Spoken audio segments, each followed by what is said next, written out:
Good morning, everybody, and it's great to be here for day 2. And let me introduce myself. I'm Terry Winters, and I'm at UNH. I'm the Director of Academic Technology in UNH Armonde there. And it's my great pleasure this morning that I get to introduce Nicole Allen. And I want to tell a little story about Nicole and kind of the journey that we're on. You heard yesterday several people talking about Cable Green giving a presentation at the 2014 ATI, and that kind of fired us all up. And that was kind of continued for us in the fall. Our colleagues in the library, Jen and Alita, came and said, hey, there's going to be this webinar from SPARC about open education resources. Is that something you'd like to do? And so we all got together in a little conference room, and it was Nicole giving the presentation. And as you'll see, Nicole gives great data on students and student behaviors, the impact of the cost of textbooks, and we, in the spirit of Creative Commons and sharing, of course, Nicole was great about letting us take information from the slides. And so we got a team together at UNH, and we created a PowerPoint ourselves and included information that Nicole had shared. And then we went to our deans and our provost, and we passed the hat and said, if we'll give some money, and the provost and all the schools and colleges, the deans and the library, and we'll put this fund together, and we want to start an ambassador pilot for open educational resources to help faculty to get the kind of good materials they need for their courses, but that they'll be open and there'll be no cost. And so that's what we set out to do last year with 9 ambassadors, and we were successful. We saved over $150,000, and again, that's only one metric we know. But it's great to be able to introduce Nicole today, and because of her influence, and I look forward to what she's going to tell us, and I know when we leave, we'll have specific things that we might think about doing. And so, Nicole, come on down. Thanks so much.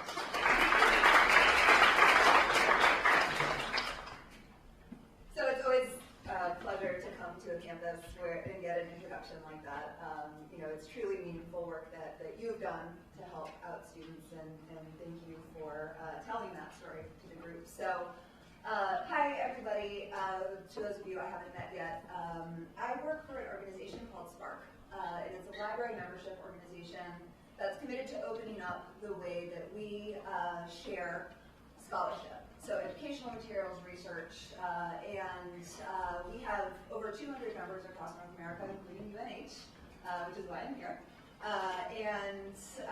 We recently sort of shifted from just focusing on opening up research to also educational materials, and that's why I work for SPARC. I've actually been working on the issue of textbook affordability, college affordability, and open educational resources since I graduated college almost exactly 10 years ago. So I see this very much from the student perspective still. I'm part of the millennial generation, which is the same as today's college students, and know kind of the struggles that students are facing affording their education, and how open is in their blood and can help solve these problems. So, my talk here today is going to focus on kind of a ground level introduction to the idea of openness in education, with an emphasis on open educational resources. I'll start out with an overview of the textbook cost problem we're facing. Thanks. So the textbook cost problem students are facing, what's happening, why it's happening, what open educational resources are, and how they're being used, and then some practical recommendations of how to approach these resources for the rest of your time at the session. So I have tweeted a link to the slides that I'm going to use. I'm going to go really fast through slides. I think I have 70 something. There are going to be a lot of projects and data points that I show, and there are links and citations to all of it embedded in the slides. So if you want to follow up on any of it, don't worry if you miss it. You can download the slides and follow up afterwards. So, okay, let's get started. So we're all here because higher education is obviously important. I know Robin talked about this yesterday. speaking as a member of my generation, we need a four-year degree to get a job. It's kind of built into the system. But the problem is that that's synonymous with expensive. Higher education is important, but you have to pay for it. And as we all know, working at public institutions, the cost of education has been rising rapidly for students, the cost of tuition, compared to the median income, which has stayed relatively flat. And actually, at public institutions, state funding has gone down, as I'm sure all of you are well aware of. And that's meant that tuition has gone up, and students need to pay more. In a lot of cases, students end up taking on huge amounts of debt in order to afford education. Actually, one of their Anya comments referred to my generation as generation of debt. So, can anybody guess the average national debt per borrower? The average? 100,000 is not unusual, but it is actually less than that. Usually people underestimate. So yeah, it's about $30,000 a year, or $30,000 graduation at graduation for the class of 2014. For undergraduate education only, right? Right. Oh, right. So for undergraduate. And there's close to 70% of students have debt. I think it's like 69. But in New Hampshire, do you want to guess what it is compared to the national average? Up, down? Up. So New Hampshire is not only second in the nation in terms of presidential contests, it is also second in the nation in terms of average student debt. So it's over $4,000 more than the national average. And actually, in terms of primaries, you're number one, right? You're also number one in the proportion of students who have debt, which is 76%. So 76%, 3/4 of the students sitting in your classrooms are graduating with debt, and this is the average amount. So that's a lot of money. You know, that's a down payment on a house, more than a down payment on a house. That's a car, more than a car. So in order to get an education, that's kind of what you need to give up. So obviously there are a lot of factors that go into the cost of education. Tuition fees is the big one we talk about. Room and board is unavoidable. Transportation to school, other expenses like childcare for grad students, tutoring. But then there's also this one, books and supplies, which has become an increasingly significant portion of what students are facing. And as you heard yesterday, these prices have been rising out of control. So textbook prices have actually risen 82% over the decade between 2002 and 2012, and continue to pace about 3 times the rate of inflation. Textbook prices have more than doubled since I started college in 2003. And I thought textbooks were expensive. I actually didn't buy some of my books because the price was too high. I was the kid who studied calculus from Wikipedia instead of paying $200 for a calculus book. And didn't do well in the course, or didn't do great. So typically what this amounts to, and this is different for every school, but books and supplies budgets end up being around $1,200 a year for 4-year undergraduates. This is slightly higher for students in 2-year institutions, and it works out to be a pretty significant chunk of what students are paying for tuition, which is dark blue, textbooks is light blue. No, it's not the largest expense, obviously, but it is a significant one because students are often paying for textbooks after they've paid for everything else. So their student loans and their Pell Grant will cover tuition first and then room and board, direct expenses. And once that's all gone, you pay out of pocket. And that's, in cases where their student aid doesn't cover the whole cost, that's going to be textbooks. So students are putting it on credit cards, which have super high interest rates, paying out of pocket, and in many cases, after getting enough money together for tuition, you get hit by a $400, $500, $600 bookstore bill, and it ends up being the straw that breaks the camel's back. So forcing students to make decisions that actually undercut their investment in education. So this is all heavily economic, the reason that textbook prices are rising high. So let's look at principles of economics. So this textbook, Principles of Economics by Gregory Mankiw, is like the canonical economics textbook. For those of you who can read, you can see it, but does anyone want to guess what that price is? Who can't see it? So this is just shocking to me. $400 for an intro economics textbook. It's $399.95. I mean, that's highway robbery. That's crazy. Intro economics. I mean, it's a great book. Instructor, is it any economics professors in here who use this book? Do you think highly of this book? No one claiming to it? Okay. But this, unfortunately, isn't unusual in terms of prices, especially for intro-level courses where the material is well established. And the textbooks across different publishers contain basically the same information. And it's not that they're not good books, but is this really what they need to cost? So the answer is no. In today's world where we have access to high quality information instantly online, is this really the best way to do things? No. But the advent of digital technology has changed things. More publishers are starting to offer ebook versions of textbooks. Anybody use assigned an ebook in your course yet? That's not in the textbook. Yeah. So yeah, those have some challenges, right?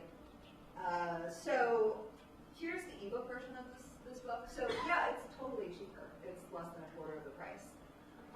$79.49, but you only get it at that price for 6 months. Access for 6 months. And Principles of Economics is a 2-semester course. So you can't fit 2 semesters into 6 months.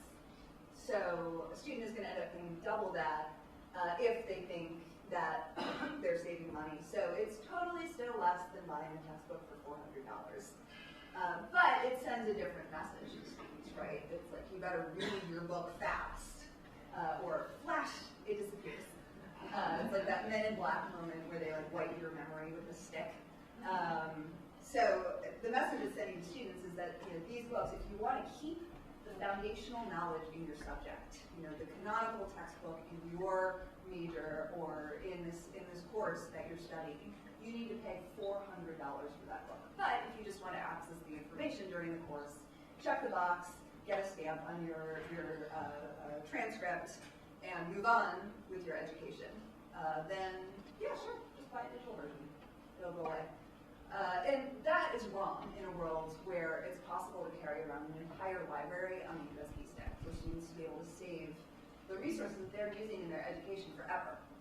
We're going backwards. We're going backwards to a system where students don't get to keep their resources. And the message that sends is your education really that valuable if you can't keep it? So anyway, back to economics.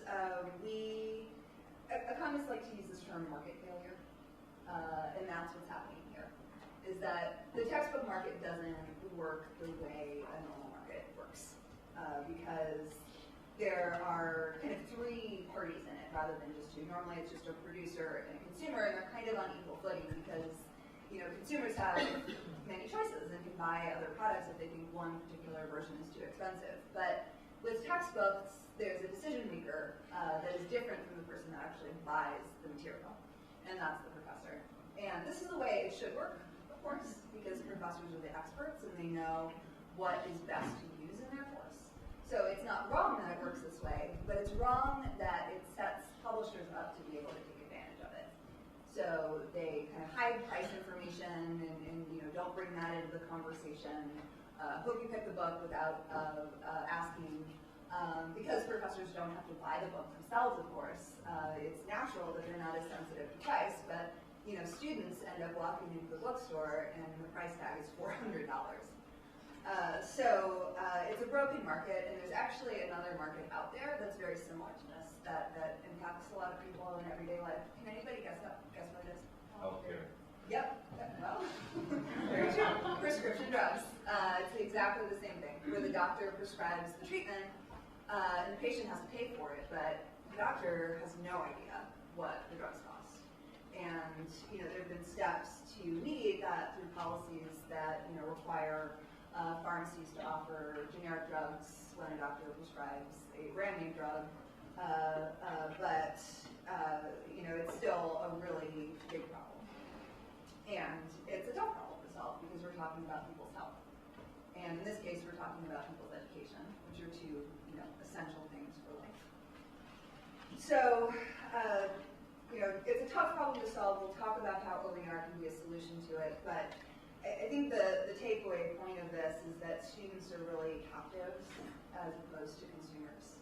They're a captive market that the publishing industry is able to exploit. And they're privately held companies, publicly held companies. Their job is to make money, so you can't blame them for it. But it's created a situation that's really harming students' education. But it's also kind of an unfair market because there are only 5 major publishers really out there. They have different sub-branches, but it's 5 major companies. And they hold about 90% of the market. And the Department of Justice has actually flagged this industry is highly concentrated, which is one of the reasons that's kind of driving these price increases, because if everybody's doing it and we're making a whole pile of money, why change? And there are high stakes to changing because if one of them steps out of it, that's a risk. So it's kind of it's a broken market, and we're starting. So for many years, the prices kept going up, and it was fine. But we're starting to see things change a little bit. So prices are still going up, but there have been some interesting studies recently that look at student spending, which is very different than prices, because students can get their books in lots of different ways. Used books, renting, not buying the book, going online and downloading the book from BitTorrent, a variety of reasons. So we've seen student spending actually drop over the past few years, and there's part of it, like the green line. That was the year that textbook renting really became prolific in college bookstores. That was likely a big part of that. But when prices are going up and spending is going down, that's a signal of a pretty unhealthy system.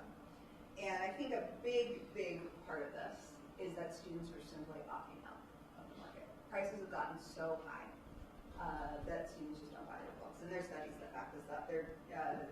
One study recently found that 2 out of every 3 students say that they haven't bought a book because the price is too high. So even though the vast majority of the students who said that believed that it could harm their performance in course, so making bad decisions about their academic career that they are investing heavily in because of the price of textbooks. That's the straw that breaks the camel's back. 1 out of every 2 students approximately say that at some point they've taken fewer courses because of the cost of textbooks. So, rather than spending money on tuition and taking more courses and getting their degree faster and starting their life faster and contributing to the economy faster, they're taking fewer courses. And then this one is a shocker to me. So a recent study found that less than half of students say that they have the current edition of the textbook. So those of you who are faculty, you're probably nodding your heads, because this becomes apparent, right, when your students aren't on the same page. They're using older editions of the textbook. They're sharing with roommates or friends. They've gone online and downloaded an old pirated version of the textbook. They photocopied chapters from a book that's in the library. There are lots of different ways that students get access to these books, but in many cases, it's less than half actually have the book that you assigned them in their position. So that's a problem. And at the end of the day, students can't learn from materials if they don't fill them. So that's where we need to start the conversation about changing the system and what alternatives are out there to help more students get access to the materials that they need to succeed in their courses, and how to change the system that we use to publish resources to be better for education and students. And in today's world, we know we can do better. So let's talk about how to do that. So that's what brings us to open educational resources. So before this workshop or institute, how many of you were familiar with this term? Awesome. That's exciting. Anybody want to define it? Okay. I'll do it. So just take a step. So this idea of open education is a bit of a broader umbrella. You may have heard this term. So this includes kind of a philosophy of education that's about removing barriers, especially focused on removing barriers through technology and taking advantage of the ability that we have with the internet and digital files to be able to share things efficiently and effectively and at a scale that has never been possible before. So it's removing legal barriers, technical barriers, access barriers, anything like that. Some of you may know MOOCs, the idea of basically broadcasting courses to the entire world. They're often not totally open, but it's that kind of idea fits into this philosophy of open education, open pedagogy. You heard about that yesterday. It's a broader umbrella, but in the context of focusing on textbooks, which is kind of the currency of today's academic materials, we talk about the kind of subcategory of open education as it's applied to resources, academic resources, so open educational resources, and that's where the term comes from. And the abbreviation OER, which isn't great, but it's useful as a term of art to describe this class of resources. So what are OER? So you all know what educational resources are: textbooks, lecture notes, slides, videos, anything like that. And then this word open is what makes them different. So when we say open, we mean something very specific. So it's both resources that are free of cost and free of barriers. So you can use them without payment, and you can get access to them immediately online without entering a password or anything like that. And then the second part is that it has to have reuse rights, permission to reuse the material, legal permission. And we describe this set of rights according to a framework called the 5 R's. So if a resource is an open educational resource, you have the right to retain, meaning that you can keep and control a copy forever, archive it, save it on a flash drive, Men in Black moment will happen. The right to reuse, which means to use the resource in any context that you want, whether it's what it was originally meant for or not. The right to revise, meaning that you can take a copy of the resource and actually change it, tailor it to better fit your classroom, take the chapters out that you're not going to cover. I mean, how many times have your students complained about only using half of the book? You can take out the chapters you're not going to cover and add in material that's up to the minute and locally relevant and up to date. So the right to remix, so being able to take multiple resources and mix and match them together. So taking a video and embedding it in a textbook, or taking multiple chapters of books and mixing them into a new book, which is great as long as they have compatible licenses. And then finally, the right to redistribute. So once you have or create an open educational resource, you have the legal right to distribute it however you want, wherever you want, whenever you want, to others, and they get the right to use it too. So no, issues of am I allowed to post this in my LMS? Is my institution going to get sued? Having these permissions in advance allow you a lot more flexibility. So the official definition of OER is this.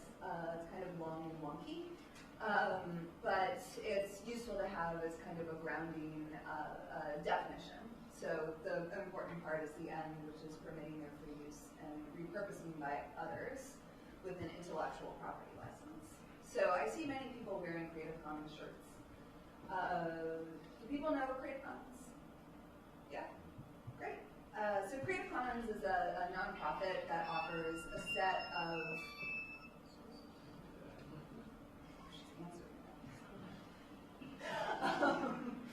so Creative Commons is an organization that offers a set of open licenses that are very commonly used grant these 5R permissions.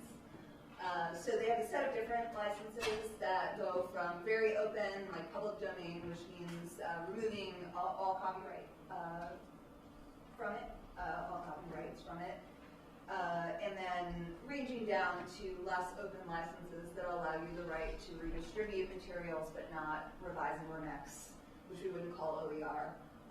And some that restrict commercial use, so if you're comfortable sharing a resource but don't want other people to use it commercially, you can restrict that, although that does get complicated when other people try to use it, for example, trying to print out copies of the book. There's a lot of discussion around that. So typically OER ends up in the more open license end of the scale, which are licenses that at the top, the Creative Commons Attribution License, which is on your shirts. And what that does is basically take copyright, which is by default all rights reserved, and flip it to some rights reserved, and grant all of the rights that would otherwise be reserved under copyright to the public for free forever, without needing to ask permission, with the condition of attribution to the creator. So you'll always be attributed for the work, but you're giving everybody permission to use it however they want. And then similarly with some of the other licenses, it's the same, but you can put other conditions like asking other people who reuse your work and change it and improve it to put the same license on it so everybody else can use it too. And then the non-commercial provision, as I mentioned. So that's something that maybe you can address later on in this institute if you're interested. CreativeCommons.org is the website where you can learn more about this. So let's go through some examples of how OER is actually created and how this is playing out in the real world. So a lot of you may have heard of this program, MIT's OpenCourseware. This is one of the first kind of big OER programs that popularized the idea of OpenCourseware, which is programs that actually allow faculty who have created educational resources in the course of their teaching, and rather than just distributing those to a group of 20 students, actually opening up them for the entire world as well. And MIT did this because they wanted to showcase to the entire world the world-class education you can get at MIT. And have gotten a huge amount of publicity around this, and actually have found that a significant portion of the students who apply for MIT found out about it through these resources. So they've shared resources for over 2,000 courses, and over 150 million people around the world have viewed them.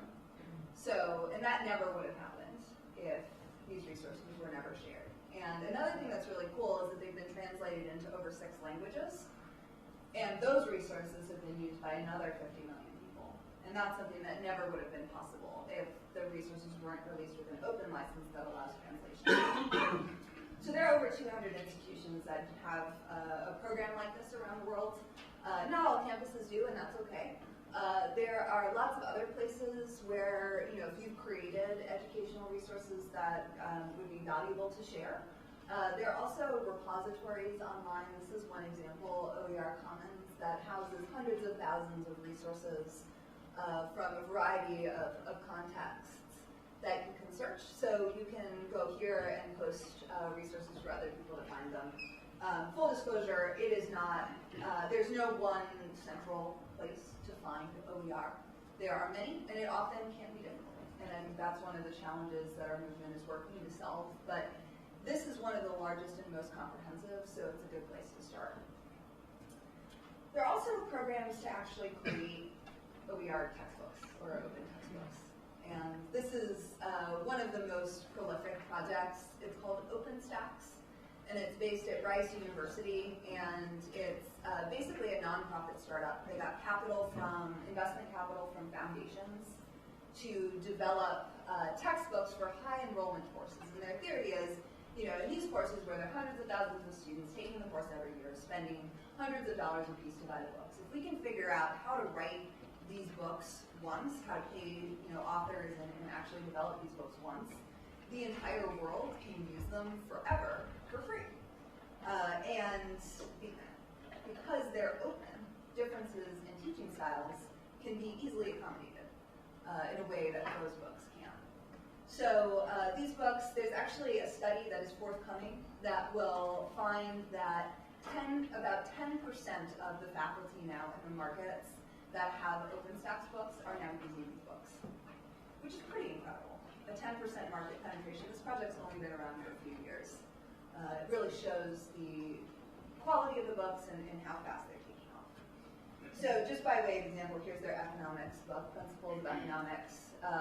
So first of all, you can get this book in print for $38.50, better than $400. You can also get this book as a PDF online for free. You can read it online for free. As an instructor, you can go and customize the book for free. Pretty good deal, right? And here's the book, one of the chapters of the book online. I chose price elasticity because that's one of the core economic principles driving textbook costs. So I have a copy of one of their books here if you want to take a look at it. That book costs, maybe $30 in print, but students can still get the free version. So super exciting project. If you're teaching an intro class, this is a great place to start. There are also other publishing projects. This one is an academic book publisher based in the UK, and they're publishing a lot of open access monographs, and have started to publish textbooks as well. So they use a slightly different model where OpenStax will pay the author up front, and then the book is released to the world for free. Open Book Publishers does a royalty model on print books, and because they focus in kind of academic subjects, they do generate a pretty significant amount of revenue through selling physical copies to libraries. There's also a wealth of high-quality educational resources published in the form of academic articles in journals like PLOS, which is an open access publisher. And they release all of the articles published in PLOS. Journals are openly licensed. You can take the images, you can take the graphs, and use those, repurpose those, build a course pack out of them. And there are also efforts to make full courses that are open. At Carnegie Mellon University, their Open Learning Initiative has built full courses that are free and open online, where you as a student can literally take an entire course with the materials that are there. And it's backed up by very advanced learning analytics and AI software that actually follow the student's progress through assessments and adjust the course of the material that's shown to the student according to how well they're doing and the kind of concepts that they're grasping or not grasping and the kind of learner that they are. This is just one screenshot of their biology program, and at the end of it, there's an assessment that tests the student on a question, and then it uses that data to kind of adjust the course in the future. So very cool and exciting. And millions of people have used that in the course. There's also a policy angle to this, which is something that I spend really actually most of my job is focused on, is changing policy at the federal level.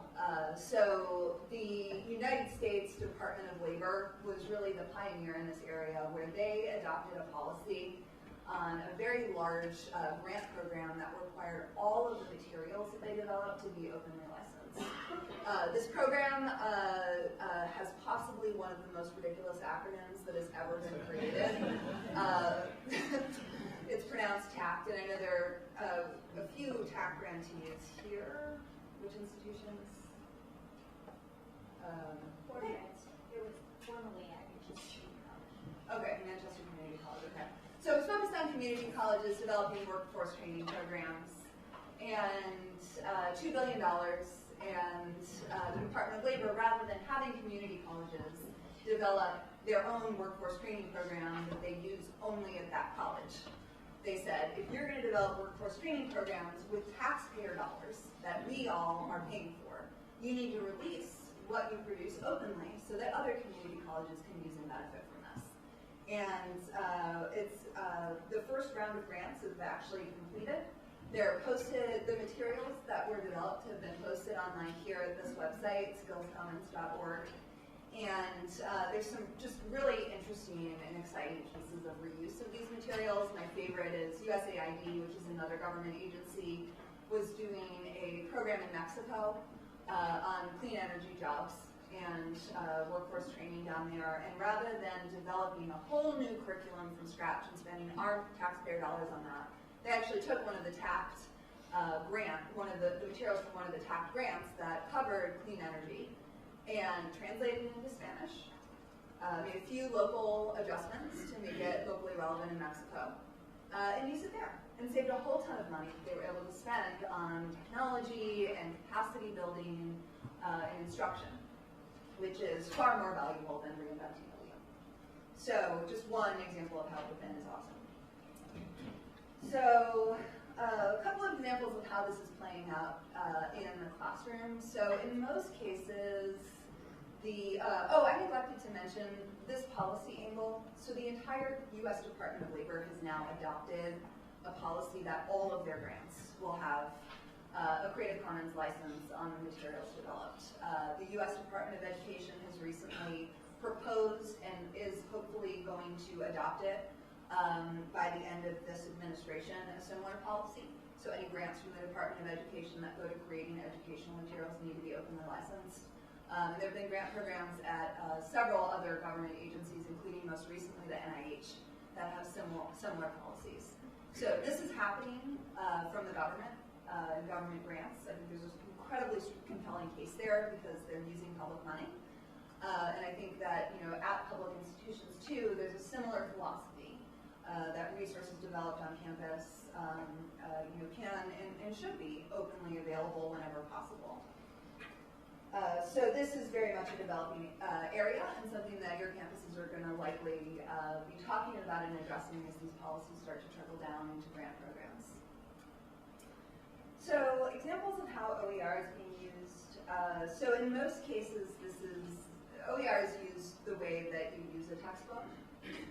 So there are over 200 high-quality open textbooks posted in this library or directory of open textbooks, and it's a great place to start looking, open.umn.edu. It's maintained by the University of Minnesota. And it's really great because they actually conduct faculty reviews of these books, and there's a 5-star rating, so you can actually have some sense of the quality of these books. And quality assessment is always a challenge when dealing with any kind of online resource. Just knowing the good from the not as good. So this is a great place to do that. So in most cases, using OER can look just like using a textbook. It's just open rather than closed. Using OER can be as small as incorporating small pieces of open resources in your course. One, for those of you who are in science, this is a fantastic project with the University of Colorado Boulder called PHET, and we develop interactive simulations of physics mostly, but there's also chemistry and other sciences. Award-winning project. Actually, Pearson uses a bunch of these in their books or their online supplements, which is great because why would Pearson develop them when they've already been developed and shared? So this is a great way to start using open educational resources simply by finding small pieces of open resources and building them into your course, and see if you can move closer to all of them as over time. So that's kind of the small side. If you want to go really big, there's some institutions that are actually doing this at a much larger scale. Community colleges, Tidewater Community College, for example, they're in Virginia, and they've created an entire business administration degree program that uses OER in every single course. So a student can literally get a 2-year degree in business administration without spending a single dollar on textbooks. So that cuts the cost of a community college by about a third of what they have to pay out of pocket. And so a full 4-year degree using OER at a 4-year institution is going to be harder, but imagine a gen ed curriculum that uses OER in every course, or at least has one section that uses OER. So students have the option to get that credit without buying an expensive textbook. So there are also really interesting things you can do by going beyond kind of just taking resources and using them as is. So the idea of remixability, reusability. And this is my favorite example. It's a book called Project Management for Instructional Designers. This was developed by a professor at Brigham Young University who's also a thought leader in the open movement, David Wiley. And he was teaching this course and realized there wasn't really a textbook for it, or there wasn't one that was current and relevant to what he was teaching. So what he did is he took an open textbook in regular project management and assigned it to his students to turn it into project management for instructional designers. So this is a graduate level course. So students got the benefit of participating in writing a book, which is great for their careers. They got to learn the subject that they were supposed to be learning by doing, rather than writing about it or hearing about it. When David talks about this, he always says, rather than having my students write essays that they hate writing, I hate grading, and then everybody throws away at the end of the semester, they created something that is living and breathing. And if you look in the copyright page of this book, it's copyright 2016. There are very, very few books out there that are copyright 2016 and actually were written in 2016. This book was written in 2016, or rewritten, because each semester the students go back and revise it and update it, critique the work of their previous students, and add in up-to-date relevant citations and information. This is what is possible in today's world. This is what education can look like. Not every instructor wants to teach like this. But for those who do, it's incredibly powerful. And by shifting away from a closed system, the Men in Black textbook system, and moving to a system like this where educational resources can be owned and co-created and up-to-the-minute relevant, is where education can go, and we shouldn't close off that avenue. So with all of these kind of advantages of using open educational resources, there have been a number of studies that find that when you use open educational resources, students tend to do better. They used as well, but they often do better. And there was actually a very high impact study that was just done that finds a strong correlation between students doing as well or better when using OER. It looked at 4 measures, and every single course they studied it, students did better by at least 1 measure.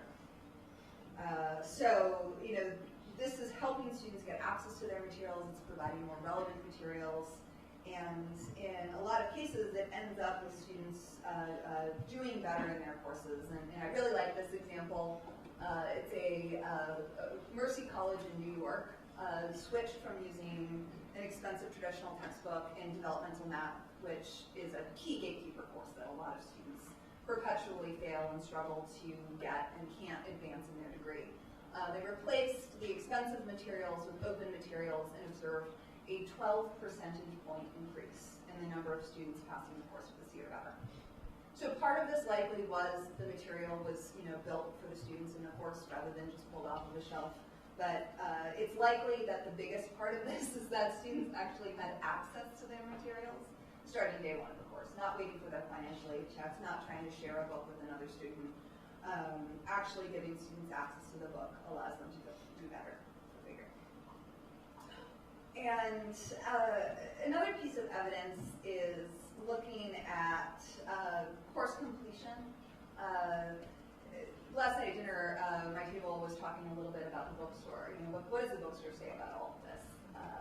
They're bringing in a lot of money for the institution, which they're taking from the students, of course. The bookstore is going to push back if students are using free resources, right? Well, actually, this data, I believe, is from Tailor Community College. What they found is that the increase in the number of students completing the course and the drop in the amount of tuition revenue that the institution had to refund to students because they dropped the course actually outweighs what the bookstore would have needed if the professor had assigned traditional materials. So the evidence shows that actually it's not going to hurt the bookstore. Not every bookstore is excited about OER, but they're not excited about the world changing either. They're losing a lot more revenue to like Amazon than they are to innovations like OER. So in many cases, bookstores end up being an ally on campus as opposed to opposition. That's great. So I'm going to wrap up by just going over a few things that you can do and think about as you go through the rest of this institute. to think about is just starting with the low-hanging fruit. So if you're a faculty member, think about what you're currently using in your course and what can you easily swap out to be an open resource.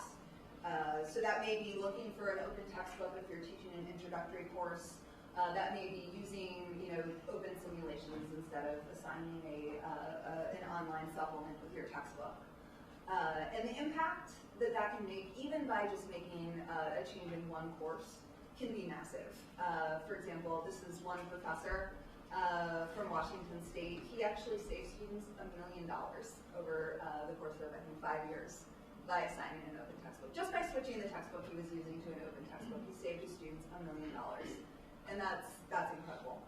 And if every student had one course where the traditional textbook was swapped for an open textbook, it would save them $1.42 billion per year.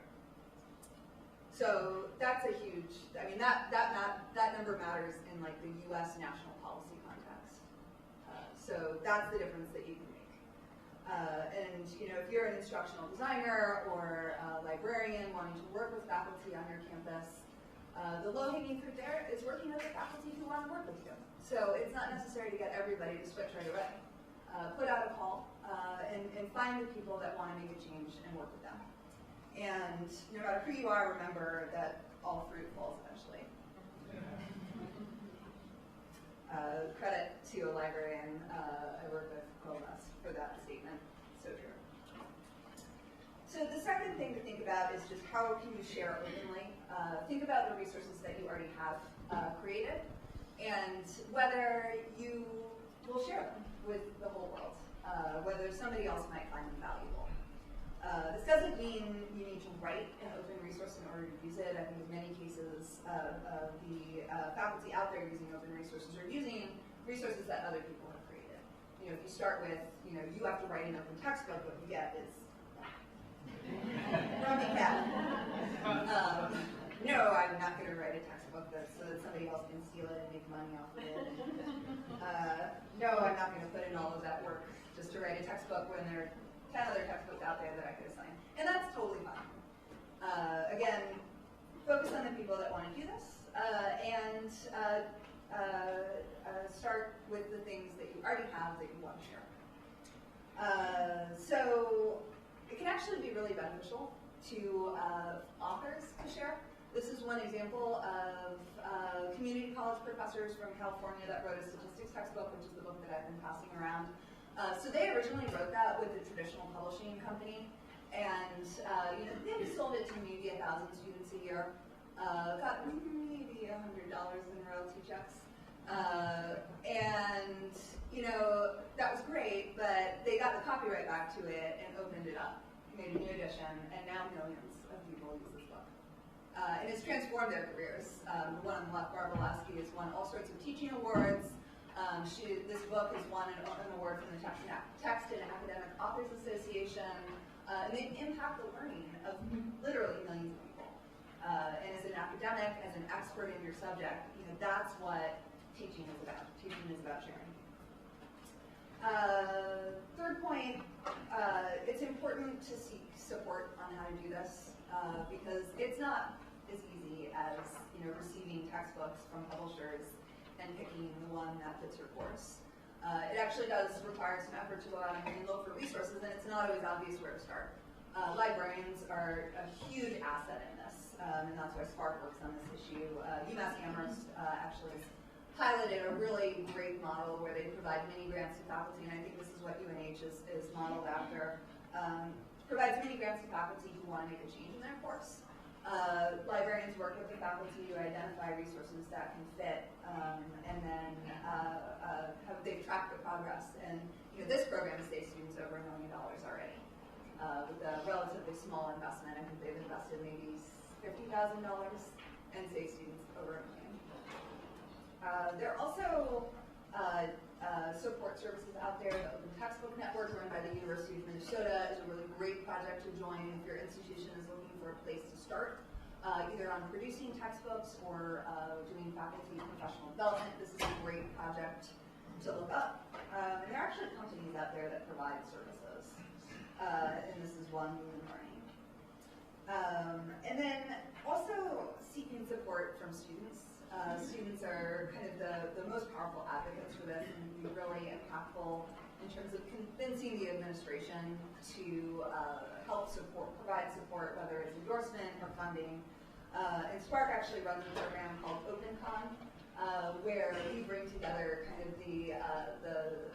a group of really energetic and passionate advocates for openness. Every year, this year it'll be in Washington, D.C. in November. And it's a great way to engage student activists on your campus, and applications to attend this conference open on Monday. So this is definitely something to think about if you're, early career, working with students. This is what the conference is for.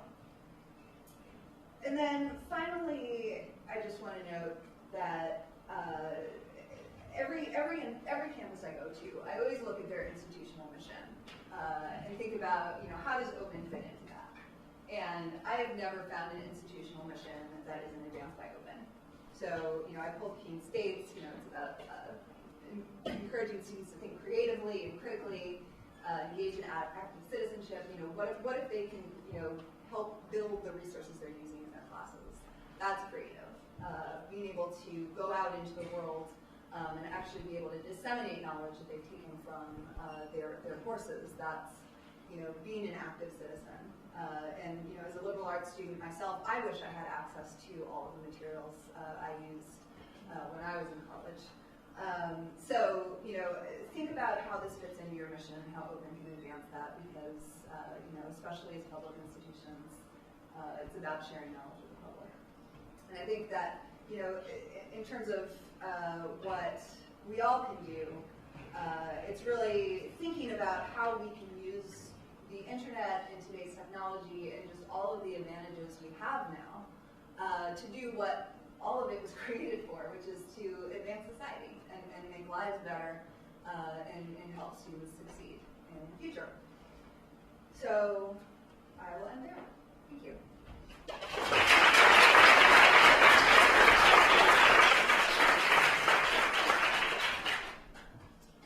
So we have time for questions? Yeah, we definitely have time for questions, so if you want to take full advantage right now because she's here. Hi, Nicole. My name is Elliot Keene. I'm from Keene State University. And I wanted to get your take on the landscape of technology and where your organization and organizations like yours fall. And I don't want to be long-winded, but I'll ask you a question. When you started college 14 years ago, what did you store your data on?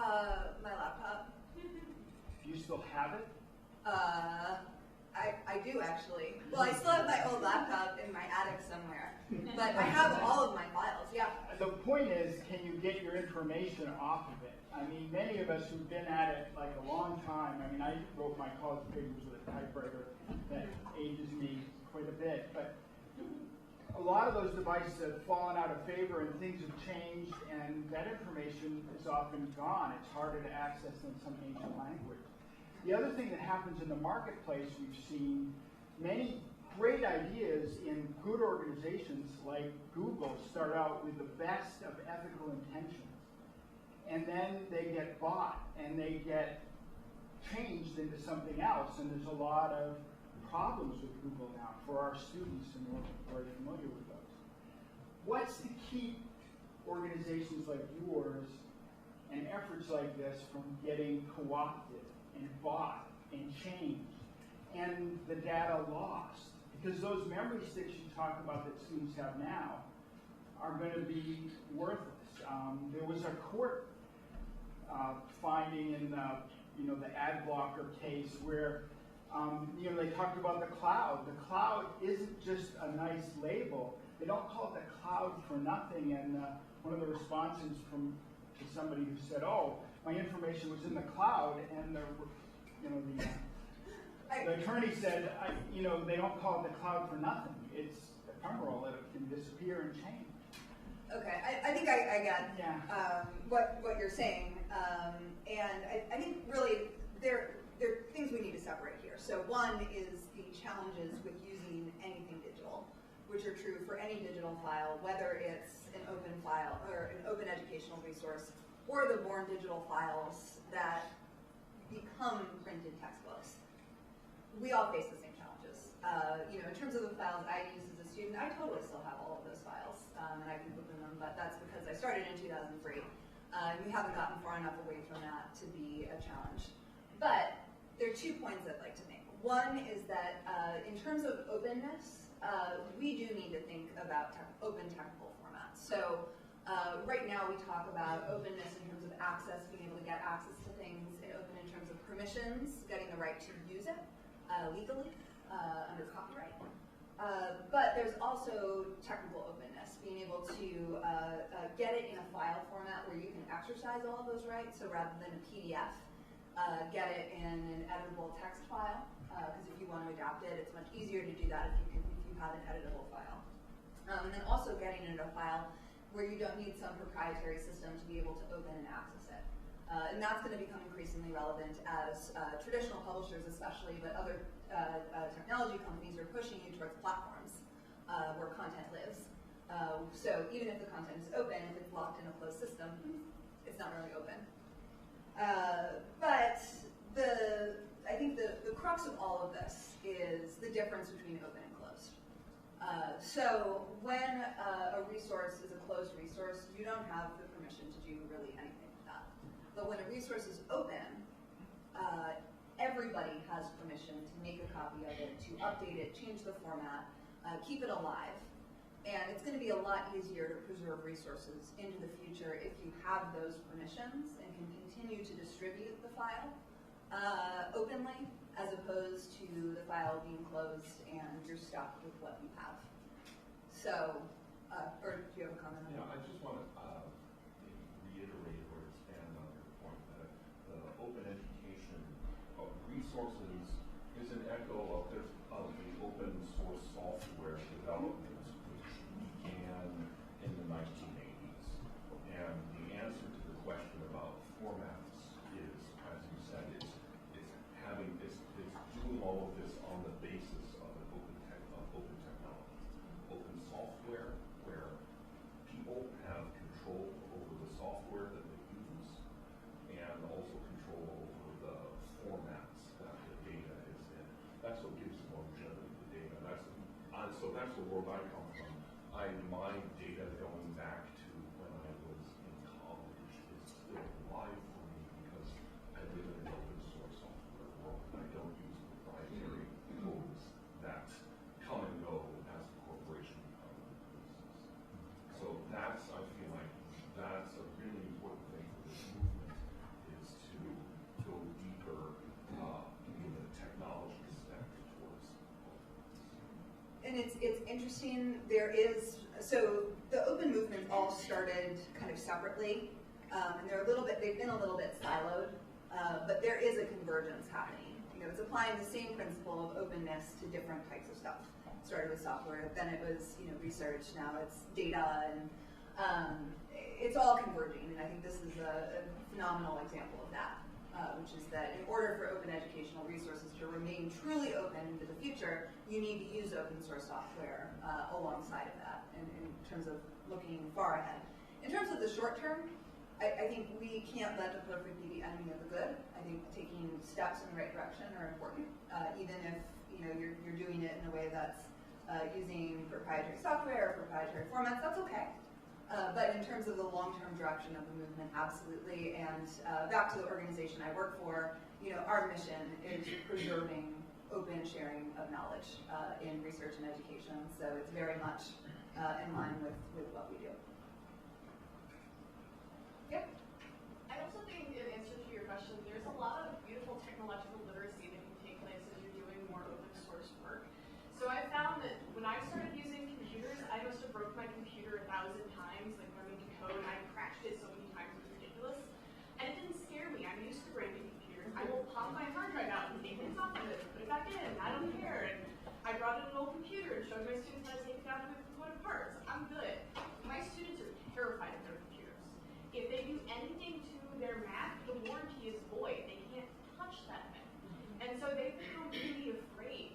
And a lot of teaching open source in my class has been about opening up their technology, about cracking open the black box and helping them kind of access that creativity. Because with that fear of their technology has become a decrease in the amount of creativity that I see in my classes, that they are doing exactly what the software tells them. And so much of using open resources and using open access technology is about making my students less afraid. The nice thing about Linux is you're not going to void the warranty, right? Like, nobody's going to break this. So I think there's a wonderful thing there, getting my students to stop thinking about the cloud as something that's floating above them, but understand it's a server farm somewhere that Google owns, right? I need them to have a very tangible notion of technology. And I think there's a nice critical literacy that comes as I teach open access in my classroom. It was mentioned on your slide, I was a student in that data widely project management course. And one of the things we did was we published it in as many different formats as possible. We wanted it accessible on your Kindle, which is, of course, proprietary software. But we also wanted it as a PDF that you could download. So we published it in as many different formats as possible, just to avoid the issue of someone else is going to take down or influence that later, and to make it as user-friendly as possible for, if you do love the Kindle, you could still access that book. That's really exciting. Thank you for sharing that. I've never had one of David's students kind of randomly in the audience. So it's really nice to meet you. David's a good friend. So are we